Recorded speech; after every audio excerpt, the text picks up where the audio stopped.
Delegacioni dypartijake i kongresistëve amerikanë, të cilët janë duke zhvilluar një tur vizitash në Ballkan, janë dalur këtë të martë në luginën e Preshevës. Kongresistët ngritën shqetësime për sa i përket opozitës së shqiptarëve në jug të Serbisë dhe theksuan se respektimi të drejtave të pakicave mbetet kyç për stabilitetin dhe perspektivën europiane të rajonit. Kongresistët amerikanë, republikani Keith Self dhe demokrati Suhas Subramanian zhvilluan takime me përfaqësues lokal dhe me deputetin shqiptar në kuvendin e Serbisë Shahip Kamberi, për të njohur nga afër me sfidat që përballet komuniteti shqiptar në Preshev, Bujanoc dhe Medvegje. Pas takimeve, Self deklaroi se delegacioni kishte konstatuar ekzistencën e problemeve reale mes shqiptarëve dhe autoriteteve serbe, po përpiqemi të kuptojmë mënyrën se si u trajtohen pakicat në të dy anët dhe cilat janë të drejtat që u garantohen, deklaroi ai. Kongresmeni demokrat nga ana e tij veçoi arsimin dhe zhvillimin ekonomik si disa prej çështjeve më problematike për shqiptarët në Serbi. Ai përmendi dhe fenomenin e pasivizmit të adresave, praktik për të cilën shqiptarët e luginës kanë reaguar prej vitesh. Sipas tij, Serbia duhet të adresojë këtë çështje nëse synon për parim politik dhe demokratik. Deputeti Kamberi deklaroi se kongresistët amerikanë janë informuar drejt për së drejti për situatën në teren dhe se problemet e shqiptarëve në luginën e Preshevës po marrin gjithnjë më shumë vëmendje ndërkombëtare.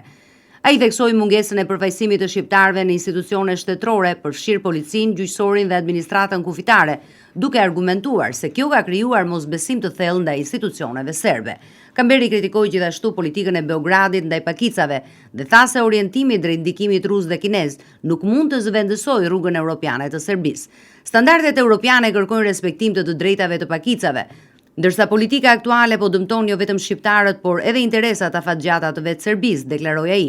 Vizita e delegacionit amerikan vjen pak muaj pasi Komiteti për Politikë të Jashtme të Dhomës së Përfaqësuesve në Shtetet e Bashkuara të Amerikës miratoi një projekt ligj që kërkon hartimin e një raporti të detajuar mbi gjendjen e pakicave në Serbi me fokus të veçantë shqiptarët e luginës së Preshevës. Nisma e propozuar nga Self trajton disa çështje të ndjeshme, përfshirë pasivizmin e adresave, kufizimet në përdorimin e gjuhës shqipe, mosnjohjen e diplomave të Kosovës dhe mungesën e teksteve shkollore në gjuhën shqipe. Këto shqetësime janë evidentuar edhe në raportet e Departamentit Amerikan të Shtetit për të drejtat e njerëzit në Serbi. Para vizitës në Preshev, delegacioni amerikan qëndroi në Beograd, ku zhvilloi takim me sekretaren shtetërore të Ministrisë së Jashtme serbe. Sipas autoriteteve serbe, në takim u diskutua për marrëdhëniet me Serbisë dhe SBA-s, situatën rajonale dhe pozitën e komunitetit serb në Kosovë. Delegacioni amerikan kishte planifikuar dhe një takim me kryetarin e kuvendit të Serbisë Ana Brnabić, por ai u anulua. Më herët kongresmenët vizituan dhe Sarajevën, kur i afirmuan mbështetjen për marrëveshjen e Daytonit dhe integrimin territorial të Bosnjë-Hercegovinës. Turi ballkanik i delegacionit pritet të vazhdojë në Kosovë, ku ata do të takohen me ushtruesen e detyrës së presidentit Albulena Haxhiu dhe me kryeministrin e detyrë Albin Kurti. Shqiptarët në Preshev, Bujanoc dhe Medvegj prej vitesh ankohen për diskriminimin institucional dhe mungesë integrimi në strukturat shtetërore.